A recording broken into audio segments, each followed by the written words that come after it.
Para sa mga mag-asawa o nagmamahalan, kayo din ba minsan ay dumaraan sa mga pagsubok sa inyong pagsasama?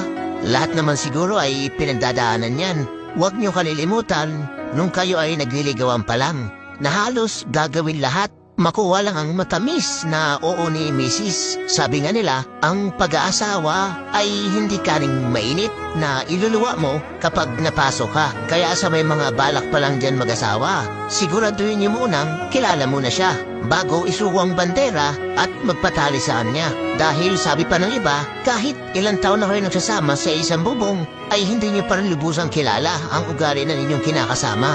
Kaya nga lamang minsan, yung nagkakatuluyan na nag-uumpisa sa pagkakaibigan hanggang napunta sa pag-iibigan. Kasi dahil nga sa bukod na kilala mo na siya at ang pagkatao niya, kung mag-a-adjust ka man ay siguro kaunti na lang. Di gaya ng nakikilala mo lang kahapon.